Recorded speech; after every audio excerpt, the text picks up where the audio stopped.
गणानां त्वा गणपतिं भवामहे कविं कवीनामुपवस्रवस्रवं ज्येष्ठराजं ब्रह्मणस्पद आनशृण्वन्नोतिभिः सीदसादनं प्रणो देवी सरस्वती वाजीर्वाजनेवती दीनामवित्रेवतु गणेशाय नमः सरस्वत्यै नमः శ్రీగురుభ్యో నమః హరి ఓం. ఉగాది తరువాత ద్వాదశ రాశుల వారికి కూడా ఏ విధంగా విజయ పరంపర కలగబోతోంది అనే విషయాన్ని మనం ఇప్పుడు విజయ అవకాశాలు ఎవరికి ఎక్కువగా ఉన్నాయి, ఎవరికి ఏ విధంగా ఏ దేవుణ్ణి పూజిస్తే మీరు పట్టిందల్లా బంగారం అవుతుంది అనే విషయాలు ఇప్పుడు శుభయోగాల గురించి కూడా మాట్లాడుకుందాం. మరి ఓం శ్రీమాత్రే నమః. ఆస్ట్రోభాగ్యలక్ష్మి అని ఈ ఛానల్ని సబ్స్క్రైబ్ చేశారా? చేయకపోతే వెంటనే చేయండి. మన వాళ్ళందరికీ షేర్ చేయండి, లైక్ చేయండి. కామెంట్ రూపంలో మీకు ఏ డౌట్స్ ఉన్నా సరే మీరు నాకు పంపించవచ్చు. అదేవిధంగా జాతక పరిశీలన కోసం కూడా 9866044439ని సంప్రదించవచ్చు. కదలి వివాహాలు, కుంభ వివాహాలు, ఏదైనా సరే జపాలు, హోమాలు, ఏవైనా వేట్ల కోసం అన్నా సరే మనల్ని సంప్రదించవచ్చు. అంతేకాకుండా శ్రీ సౌభాగ్య మ్యారేజ్ బ్యూరో 16 సంవత్సరాలుగా నేను చేస్తూ ఉన్నాను. అందుకని మీ పిల్లలకి పెళ్లి సంబంధాల కోసం, మీ బంధుమిత్రులకి పెళ్లి సంబంధాల కోసం కూడా నన్ను సంప్రదించవచ్చు. ఓం శ్రీమాత్రే నమః. ఓం శ్రీమాత్రే నమః.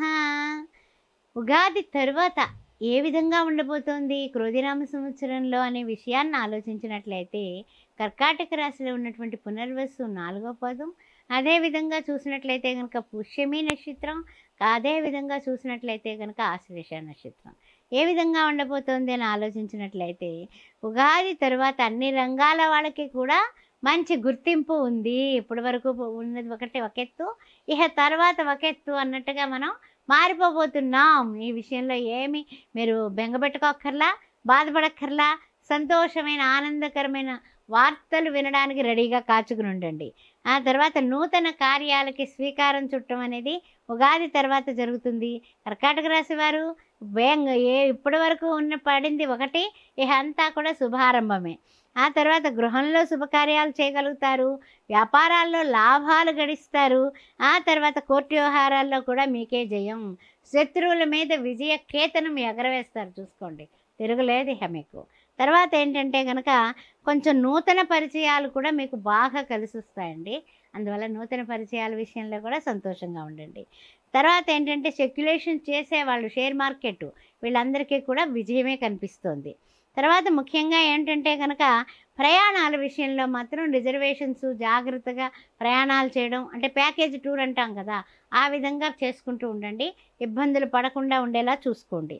తర్వాత విషయానికి ఏంటంటే కనుక కొంచెం ఏదైనా సరే భార్యాభర్తల మధ్య కానీ ఎవరితో అయినా సరే చిన్నగా ఏమన్నా మాట పట్టింపులు వస్తే మీరు కొన్ని విషయాల్లో తగ్గి మీరు అవతల వాళ్ళ దగ్గర మీరు తేలికైపోతామనే ఆలోచన తీసివేస్తే మీదే విజయం. గుర్తుపెట్టుకోండి, లౌకిక జగత్తులో లౌక్యంగా ఉంటే మనమే రాజులం, మనమే మంత్రులం అవుతాము. ఆ విషయాన్ని గుర్తుపెట్టుకోండి.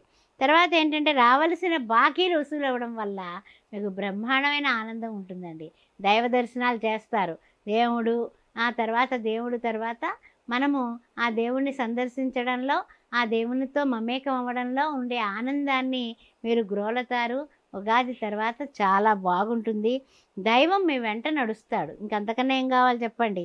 తర్వాత ఏంటంటే కనుక కొంతమందితో కొంతమందిని మనం నమ్మి బోల్డ్గా మాట్లాడటం అనేది తగ్గించుకోండి. ఎందుకంటే కనుక నమ్మిన వారే రేపొద్దున్న ముంచేస్తారు అన్నది పూర్తిగా మీకు అర్థమవుతుంది. అందువల్ల నమ్మకాలు వేరు, మీ యొక్క ఆలోచనల్లో చక్కని క్లారిటీ ఉంటుంది. మీరు బ్రహ్మాండంగా ఆలోచిస్తారు, ఆలోచన విధానంలో తప్పు లేదు. కానీ అందరినీ నమ్మబోకండి. ముఖ్యంగా నమ్మిన వాళ్ళు ముంచే కార్యక్రమం ఉంటుంది కాబట్టి జాగ్రత్తగా ఉండండి. అవి ఒక్కటి తప్ప ఇంకేమి ఉప్పు కల్లులాగా ఉందన్నమాట. అవి ఒక్కటే, అది పక్కకు పట్టేయండి, దాన్ని కరిగించేయండి. జాగ్రత్తగా ఉండండి అంతే, అలర్ట్గా ఉండండి అంతే.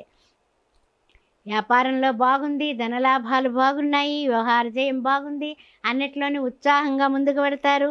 మంచి స్థితి, సంఘంలో పేరు ప్రఖ్యాతులు, అన్యోన్యంగా ఒకే మాటతో భార్యాభర్తలు ఇద్దరు కూడా ముందు కాస్తంత పరస్పర మాట విభేదం ఉన్నా తర్వాత కలిసిపోతారు. భార్యాభర్తలు దెబ్బలాటంటే ఎంతసేపు అదంటే ఏమిటది, బియ్యంలో వడ్ల గింజ ఏరినట్లుగా ఉంటుంది. అందువల్ల దాని గురించి ఏం సమస్య ఏం లేదు. ఖర్చులున్న సంతృప్తికరమైనటువంటి జీవితం అనుభవిస్తారు. ఇంకంతకంటే ఏం కావాలి చెప్పండి? ఆ తృప్తి అనే 2 అక్షరాల కోసమే కదా మనిషి బాధపడిపోతూ ఉంటాడు. అందువల్ల ఆ తృప్తి అయితే మీకు కనిపిస్తోంది. ఆ తర్వాత ఏంటంటే స్నేహితులతో కానీ ఎవరితో అయినా సరే మధ్యవర్తిత్వాలు, సంతకాలు లాంటివి ఏం పెట్టబాకండి. తర్వాత ముఖ్యంగా ఏంటంటే గనక బంధువులు మంచి మాటతో సహాయపడతారు. విద్యార్థులారా, మీరు కష్టపడి చదివితే మీరు అనుకున్న కళాశాలలే కాదు విదేశీయానాలు కూడా చేయగలరు. కానీ మీరు కష్టపడండి, కష్టే ఫలే. ఆ విషయం గుర్తుపెట్టుకోండి. తర్వాత విషయంలో ఏంటంటే కనుక కొన్ని విషయాల్లో మౌన వ్యాఖ్య ప్రకటిత పరబ్రహ్మ అంటూ ఉంటారు కదా, అలా మౌనంగా ఉండండి, కాస్తంత నిదానంగా ఉండండి. అదే మీకు శ్రీరామరక్షగా మారిపోతుంది. తర్వాత ముఖ్యమైనటువంటి విషయం ఏంటంటే కనుక ప్రయత్నాలు ఏదైనా సరేనండి, అవివాహితులకు పెళ్ళిళ్ళు కావాలన్నా, లేదా ఏదైనా సరే వివాహాలు నిశ్చయం అయిన తర్వాత అదంతా కూడా ఎవరికైనా ఇచ్చిపుచ్చుకునే వ్యవహారాలున్నా అవన్నీ కూడా కరెక్ట్గా ఏ టైం అయితే పెట్టామో ఆ టైంకి అయిపోయేలాగా ప్లాన్ చేసుకోండి. అప్పుడు మీకు ఎవరి మీద కూడా తుల్య నింద స్తుతిర్మౌని సంతుష్టే ఏనకేన చిత్త అన్నట్టుగా ఎవరు మిమ్మల్ని నిందలు వేయకుండా చూసుకోండి. అంతే. ఏంటంటే మనము ఇవ్వడం తప్పదు, చెయ్యడం తప్పదు. కానీ ఏంటంటే ఒక రోజో 2 రోజులో మనం కొంచెం రేపు చేద్దాంలే, రేపు చూద్దాం, వీడు మనవాళ్లే కదా అంటే వాళ్ళే వెళ్ళి అవాకులు చెవాకులు బయట చెప్పడం జరుగుతుంది. అందుకని కాస్త ఆ విషయం ఒక్క విషయంలోనే కొంచెం జాగ్రత్తగా ఉండండి. మంచి ఉద్యోగస్తులైతే కర్తవ్య నిర్వహణలో బ్రహ్మాండమైనటువంటి గుర్తింపు వస్తుంది, ఆనందంగా ఉంటారు, పై అధికారులు మెప్పు వస్తుంది. అన్ని విధాలా కూడా మీకు అద్భుతమైనవి జరుగుతాయి. శుభకార్యాలన్నీ బ్రహ్మాండంగా పూర్తి చేస్తారు. ఆదాయం అభివృద్ధి ఎక్సలెంట్గా ఉంది. దాంతో మన కష్టాలే, ఆ ఆదాయంలోనే కష్టాలు. అందువల్ల ఆ విధంగా కష్టపడక్కర్లేదు. తర్వాత ఏంటంటే కనుక మీ విద్యార్థులకి నిరుద్యోగులకి కూడా సీట్ వస్తుంది అని ఊరించి వస్తుంది. అదేవిధంగా పెద్ద ఉద్యోగంలోకి వెళ్ళిపోవాలి, చిన్న ఉద్యోగంలో ఉన్నానంటాడు ఒకడేమో ఉద్యోగమే పెద్ద ఉద్యోగం రావాలి, అప్పటి వరకు నేను ఉద్యోగంలో జాయిన్ అవ్వనంటాడు ఒకడు. ఇలాంటి వాళ్ళందరికీ కూడా ఊరించి మంచి అవకాశాలు వస్తాయి. అందువల్ల ఏ విధమైనటువంటి మీరు ఈ బాధపడాల్సిన అవసరం లేదు. వాహన యోగాలు కనపడుతున్నాయి, గృహ యోగాలు కనపడుతున్నాయి, భూమి యోగాలు కనపడుతున్నాయి. అందువలన యోగవంతులు అని చెప్పొచ్చు. అందువల్ల మీరు ఏ విధంగానే కూడా బెంగపెట్టుకోక్కర్లా, బాధపడక్కర్లా.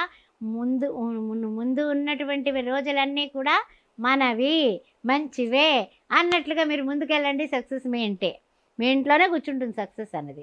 తర్వాత ఏంటంటే కనుక ప్రతిరోజు మానకుండా అంగుళ మాత్రం చేత శివలింగం ఒకటి తీసుకొని రోజు మట్టి శివలింగం చేసుకున్నా పర్వాలేదు. కాస్త మట్టి కొనుక్కొని తెచ్చుకుని పక్కన పెట్టుకుని చిన్న శివలింగం చేసుకుని రోజు కూడా ఆ శివలింగానికి పొద్దున్న కానీ సాయంత్రం కానీ ఒక టైం పెట్టుకోండి. ఆ టైంలో తప్పనిసరిగా ఓం నమ శివాయ, ఓం నమ శివాయ, ఓం నమ శివాయ అని అభిషేకం చేయడం 108 సార్లు. లేదు మనకు చక్కగా అన్ని మంత్రాలు వచ్చు.